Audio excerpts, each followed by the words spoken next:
Hello everyone. Today we will see the last part of exercise 7.2. Question number 8 is the following is the PDF of continuous random variable f of x is equal to x divided by 8 for 0 is less than x is less than 4 and it is equal to 0 otherwise. First question आहे find expression for CDF of x, CDF of capital X.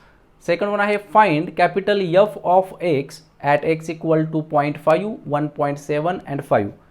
तर सर्वात आधी लक्षात ठेवा की small f of x जो असणार आहे हा PDF ला रिप्रेझेंट करेल आणि कॅपिटल F ऑफ x जो असेल हा CDF ला रिप्रेझेंट करेल.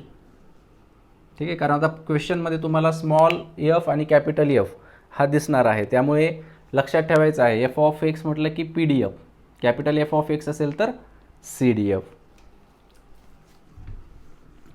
त्यानंतर CDF मध्ये CDF फाइंड आउट करत असताना हा जो कॅपिटल X आहे हा अप्पर लिमिट बनतो आणि या ठिकाणी जी रेंज दिलेली असेल त्या रेंजमधला जो मिनिमम नंबर असेल म्हणजे 0 to 4 ही रेंज आहे, तर 0 जो आहे हा लोअर लिमिट असणार आहे.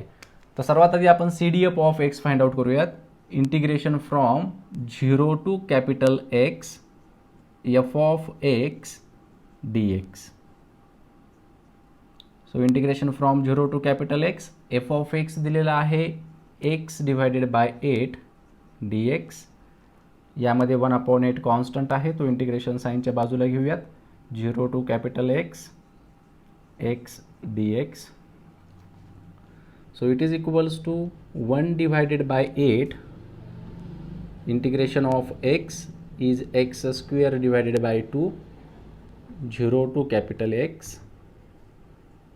So 1 by 16 x square 0 to capital X 1 divided by 16. आता सर्वात आधी x च्या जागेवरती आपण अप्पर लिमिट ठेवूयात x square minus 0 square is zeros. So we are getting x square divided by 16. तर हा जो आहे हा CDF आहे. सेकंड त्यांनी विचारलेला आहे find capital F of x at x equal to 0.5, 1.7 and 5. आता जो आपल्याला CDF भेटलेला आहे या ठिकाणी एक्सच्या जागेवरती आपण या ज्या व्हॅल्यूज दिलेल्या आहेत ह्या पुटअप करणार आहोत. सो सेकंडमध्ये फर्स्ट बघूयात f of 0.5.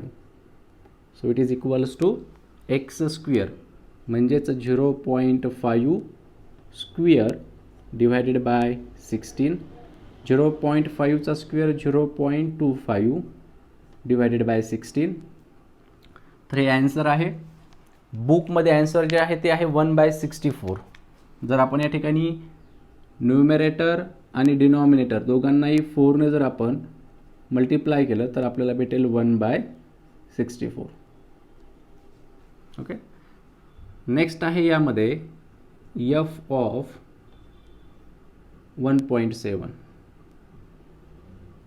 So it is equals to 1.7 square divided by 16. 1.7 म्हणजे 17चा square 289, that is 2.89 divided by 16. तर डिवाइड करून बघूयात. 16 1s are 16, 0.1. तर या ठिकाणी शिल्लक राहील 4 + 8 12 म्हणजे म्हणतील 129. So 16 8s are 128. त्या ठिकाणी 1 शिल्लक राहील. So 0.18 is sufficient. So this is the answer.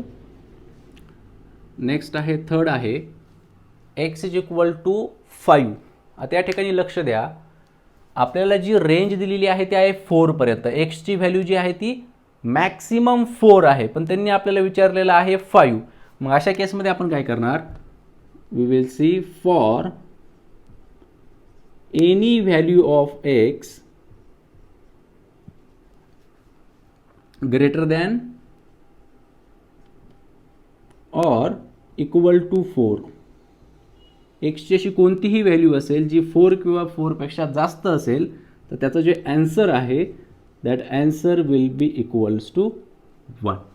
कारण मॅक्सिमम व्हॅल्यू 4 आहे.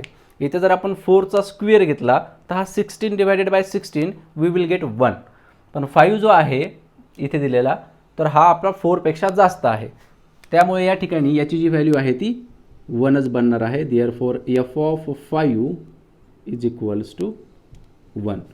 तर या ठिकाणी 5 स्क्वेअर डिवायडेड बाय 16 असं करायचं नाही आहे. ठीक आहे, सो टेक अ स्क्रीनशॉट किंवा नोट डाऊन करून घ्या. क्वेश्चन नंबर 9 आहे, given the PDF of continuous random variable x as f of x equals to x square divided by 3 minus 1 is less than x is less than 2, it is equals to 0 otherwise, then determine the CDF of x. तर सर्वात आधी या ठिकाणी आपण CDF of capital X find out करणार आहोत. and hence find probability of small x is less than 1. तर small x जो आहे हा PDF ला रिप्रेझेंट करणार आहे. या ठिकाणी स्मॉल x आहे, या ठिकाणी कॅपिटल X आहे. कॅपिटल X रिप्रेझेंट करेल CDFच्या फंक्शनला आणि या ठिकाणी स्मॉल x आहे. तर सर्वात आधी आपण CDF of x find out करून घेऊयात. So CDF of capital X जी आहे ती अप्पर लिमिट राहणार आहे, लास्ट एक्झाम्पलमध्ये मी सांगितलेलं आहे, आणि रेंज आहे -1 to 2, त्यामुळे लोअर लिमिट असेल -1, अप्पर लिमिट असेल capital X. f of x dx, therefore integration from -1 to capital X, f of x आहे x² डिवायडेड बाय 3 dx. तर 1/3 कॉन्स्टंट आहे, त्याला बाहेर घेऊयात. Integration from -1 to 1 x² dx. So it is equals to 1 divided by 3 integration of x² is x³ divided by 3 -1 to capital X. So it is equals to 1 divided by 9 into x raised to 3 -1 to capital X. आता सर्वात आधी आपण xच्या जागेवरती upper limit ठेवूयात, म्हणजेच capital X³. त्यानंतर -1 minus of -1³ तर -1³ हा -1च असेल, म्हणजे मायनस मायनस या ठिकाणी हा प्लस बनणार आहे. So the CDF is x raised to 3 + 1 divided by 9. त्यानंतर आहे find probability of small x is less than 1. So first one is small x, म्हणजेच आपल्याला जे फंक्शन घ्यायचं आहे ते PDF असणार आहे. तर एक्सची व्हॅल्यू 1पेक्षा कमी आहे.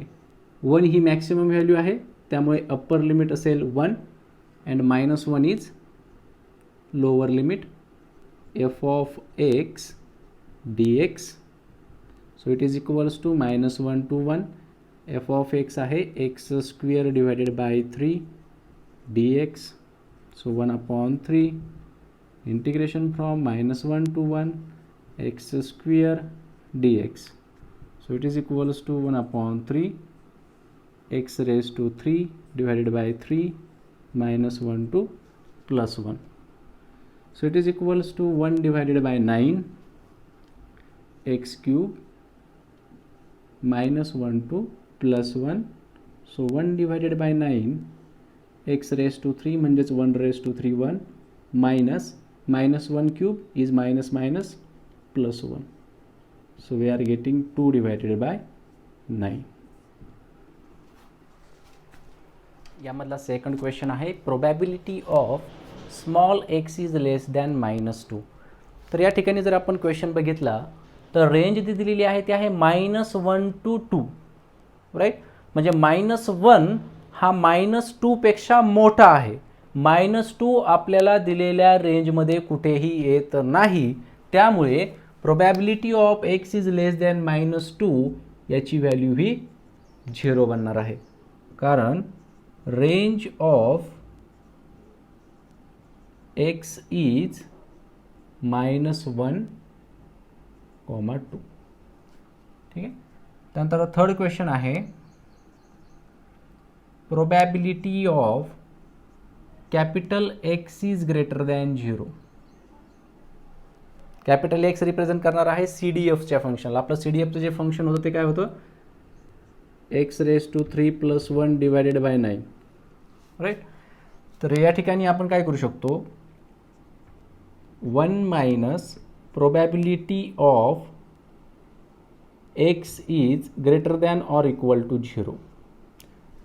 म्हणजे आपल्याला काय करता येईल, जे फंक्शन आहे त्या ठिकाणी एक्सच्या जागेवरती 0 जी व्हॅल्यू आहे ती ठेवता येईल. या केसमध्ये डायरेक्टली आपल्याला ते सबस्टिट्यूट करता येत नाही आहे. त्यामुळे probability of x is greater than 0लाच आपण 1 minus probability of x is less than or equal to 0 म्हणू शकतो. सो 1 मायनस एफ ऑफ 0 हा जो होता हा एफ ऑफ एक्स होता, यालाच आपण CDF म्हणत होतो. म्हणजेच एक्सच्या जागेवरती आपल्याला काय करायचं आहे, 0 पुट करायचं आहे. So 1 minus 0 cube is 0 plus 1 divided by 9.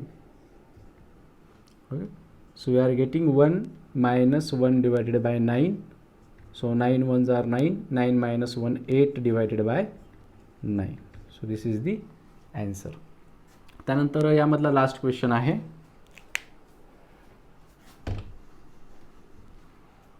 that is probability of 1 is less than x is less than 2. तर सरळ या ठिकाणी आपल्याला लोअर लिमिट आणि अप्पर लिमिट दिलेली आहे. सो 1 to 2 स्मॉल एक्स आहे, म्हणजेच f of x d x आपण घेणार. So integration from 1 to 2 f of x आहे x square divided by 3 d x. याचाच अर्थ झाला 1 डिवायडेड बाय 3. कॉन्स्टंट आपण बाहेर घेऊयात, 1 to 2 इंटिग्रेशनच काढून घेऊयात डायरेक्टली, ठीक आहे.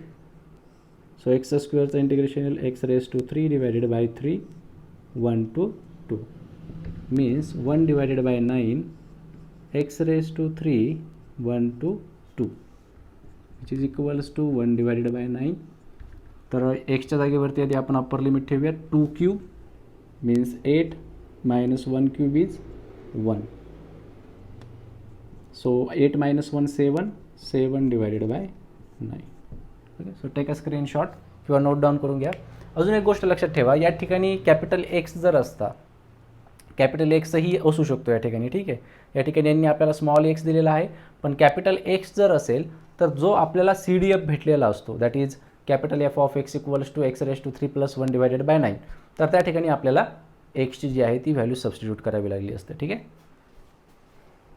नंतर लास्ट क्वेश्चन आहे या एक्सरसाइजमधला, if a random variable x has PDF f of x equals to c divided by x for 1 is less than x is less than 3, c is greater than 0, then find c E of x that is expected value, त्याला आपण mean असंही म्हणत असतो, and variance of x.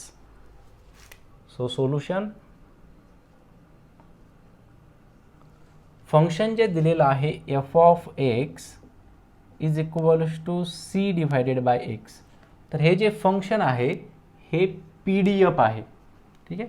त्यामुळे integration from 1 to 3 f of x d x हे किती असेल, it is equals to 1, ठीक आहे. So integration from 1 to 3 f of x आहे c divided by x d x is equals to 1. C constant आहे, त्याला बाहेर घेऊयात, 1 to 3 1 divided by x d x equals to 1. So c into 1 divided by x हा log एक्सचा integration आहे, कारण log एक्सचा डेरिव्हेटिव्ह हा 1 बाय एक्स असेल, 1 बाय एक्स आहे, तर 1 बाय एक्सचा इंटिग्रेशन हा लॉग एक्स बनेल. So log x and limits are given from 1 to 3 equal to 1. So c into सर्वात आधी एक्सच्या जागेवरती आपण अप्पर लिमिट ठेवूयात, log 3 minus log 1 equals to 1. So c into log m minus log n काय असतो, log m minus log n means log of m divided by n, laws of indices ज्याला आपण घातांकाचे नियम म्हणतो. So c into log of 3 divided by 1 म्हणजेच log 3 equals to 1. तर आपल्याला सीची व्हॅल्यू मिळत आहे ती आहे 1 divided bye log 3.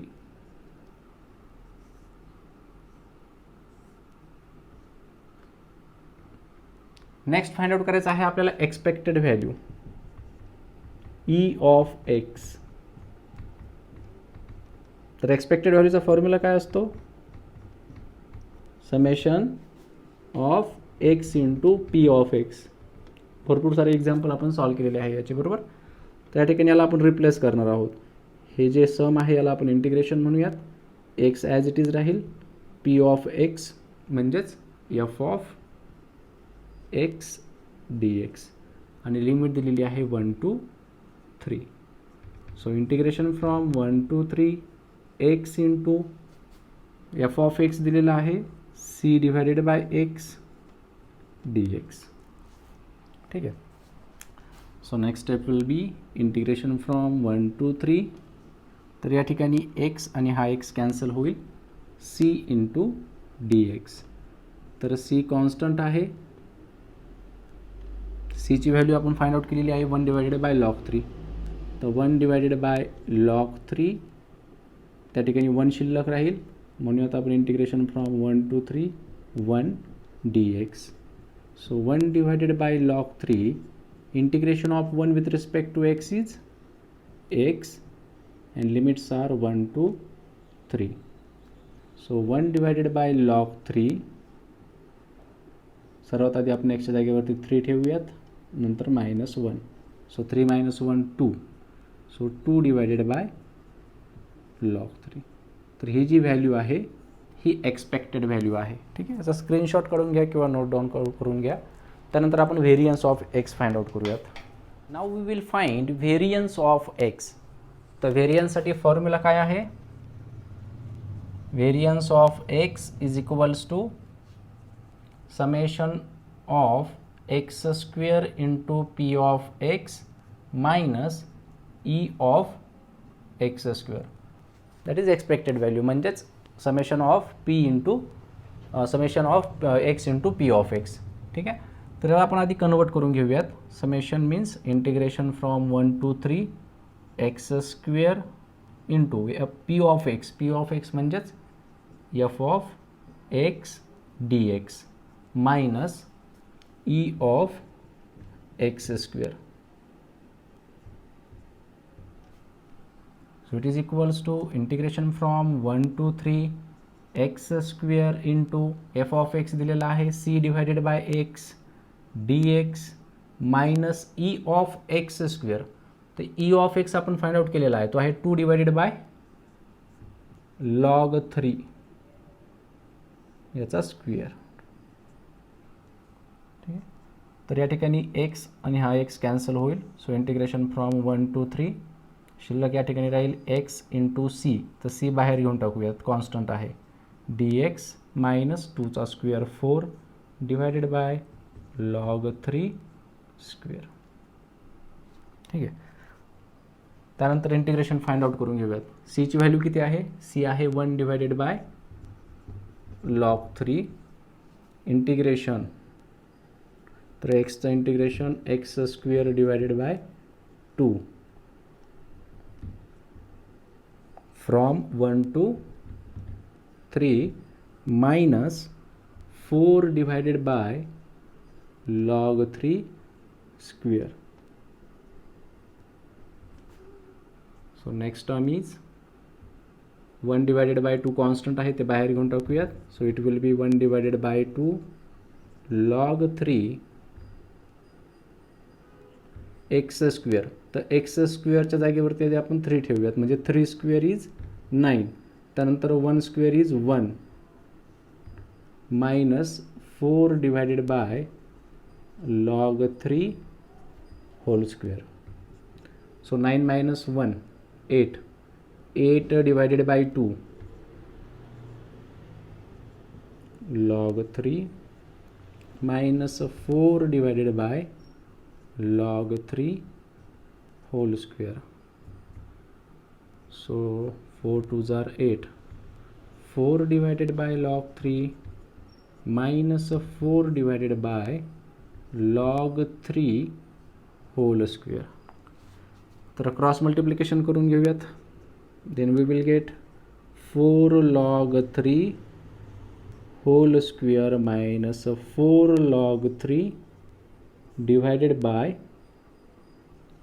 log 3 into log 3 whole square. ठीक आहे. त्यानंतर या ठिकाणी आपण 4 log 3 कॉमनही घेऊ शकतो. 4 log 3 जर आपण कॉमन घेतला तर शिल्लक राहील या ठिकाणी log 3 minus 1 divided by log 3 into log 3 whole square. तर log 3 या ठिकाणी कॅन्सल होईल. then answer will be 4 into log 3 minus 1 divided by log 3 whole square. So this is the final answer. So take a screenshot किंवा note down करून घ्या. तर इथे probability डिस्ट्रीब्युशनच्या exercise ज्या आहेत त्या संपतात. तुम्हाला कुठेही अडचण येत असेल, काही क्युरी असेल तर तुम्ही डायरेक्टली मला कॉल करा किंवा मला व्हॉट्सॲप करा. ओके.